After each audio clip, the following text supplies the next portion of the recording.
Hey, what's up, everybody? Welcome to another episode of Gavin Richard Presents. We're here on YouTube. I'm gonna upload it on Facebook in a minute. Uh,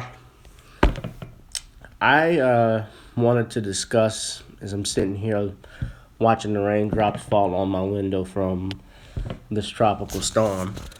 Uh, I'm here in Louisiana, and in Louisiana, we are an open carry state. We carry firearms. You can walk around with a concealed weapon if you have a permit. Of course, in some places, you can't bring a firearm into like a church or a school around school zones or obviously you wouldn't bring it in a post office places like that, because those are private property, that's government property, so those things are forbidden.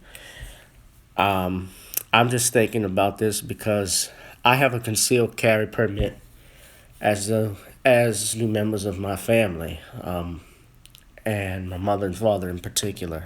And I say this in relation to what I saw with the Philando Castile shooting. Uh, every day or every time I've seen any of these police shootings on video, you can go to Walter Scott's shooting up in South Carolina from, I believe it's North Carolina, excuse me, one of those areas. Whether you look at Mr. Philando Castile's shooting in Minnesota, whether you look at Alton Sterling here in Baton Rouge where I live, I'm shocked, but I'm not surprised that these officers are walking. But I just saw the video dash cam that, to my understanding, was played for the jury. And this officer apparently was so scared and so much of a punk that this bitch actually fired 5 or 6 rounds into this man after the man told him he had a gun. He didn't say it in an exciting way. He didn't say it in a way that was disrespectful or rude or in any type of manner that would give this officer fear for his life, that he would pump 5 rounds into this gentleman with his girlfriend and his daughter in the car, who, sitting right behind Mr. Castile, Philando Castile, she could have been shot. So you have a jury who apparently saw this, and to my knowledge, from what I remember when the reports came out, they, meaning the police officers, the officer in this case, and if you look at the dash cam video, he thought he had stopped Mr. Castile, Philando Castile, for a broken taillight, but the earlier reports, he stated that Castile fit the description of a robbery suspect. So which one was it?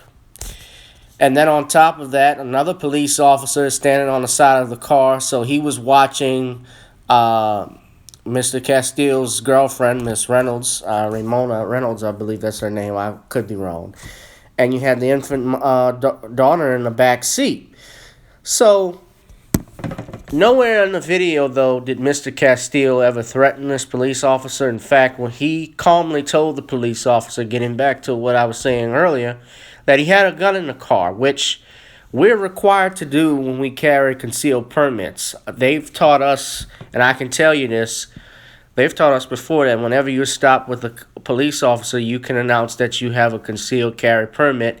And if there's a firearm in the car, you let the officer know. The officer can, ask for it. You just pull it out slowly where there's nothing where you're pointing it at the officer, or he'll take it that you're using it in a threatening manner, and you can hand it over till he finishes doing whatever he needs to do for the traffic violation or to administer a traffic, whether you're speeding or any type of traffic ticket, gives it back to you and you go on your way. He'll unload it, but then he has to give it back to you. So this officer, and I don't know what the rules in Minnesota are, but I'm pretty sure that's protocol.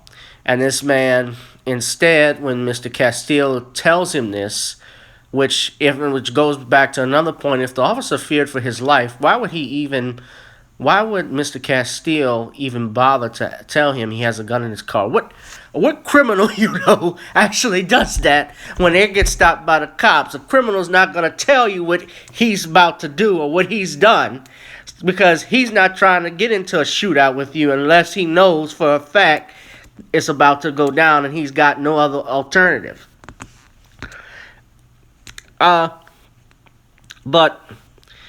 the jury saw this video. They saw and they heard the testimony from this officer, and the officer, I don't believe you. The world doesn't believe you. Everybody saw this, knows that he's a bitch for doing this. I'm not ashamed to say that. Even as an attorney, I'm just really I'm a black man first, and I'm just really disgusted by what I saw. And Lord have mercy on that girl and that daughter of hers. Those two innocent people, because they're going to live with that for the rest of their life. To see their loved one blown away like that, it's going to haunt them. And, I've noticed now when these cops are not getting convicted, but what these cities are doing, they're giving settlement checks so that these people can be quiet and go on about their life. They'll give them like $3 or $4 million and send them on their way. But, there's not enough money in the world that can replace a human life. And just looking at that dash cam video was just sickening, and it proved that this officer was a liar. Whatever he said on the witness stand, what he said in his police reports, I fear for my life, there was no reasonable threat to his life. And this goes to show you, and I know he's his Hispanic gentleman, a Hispanic cop. However, we still live in a system of white supremacy, and in that system, black life does not matter. It is subordinate to any other race. It's in particular the white race, and there are people, when you work for the system, which this system is meant to maintain, they're going to look out for them, and that's what this jury did. But it's up to us that if we want to see change in our communities as black people, we're going to have to start being the change and not relying on the government to do everything for us. We have to rely on ourselves. We have to build our own communities. We have to police our own neighborhoods. We have to push out the gang members. We have to push out the drug lords and get them out of there, and we control our situation, so that way we're not going to these people who basically for the wrong call, just to mix up, I can end up dead and there wouldn't be any justice for me. That's what those jurors said. And I believe in Seattle there was another young lady, a pregnant woman, that got shot by the cops too for reporting a burglary at her house, and she was murdered or slain in front of her 4 children and her mother and other family members, if I'm correct. So it's not safe for us. And, I just, if anybody's got another solution, you tell me. But this is just getting to be ridiculous. And we got to just put a stop to it. And we got to stand up.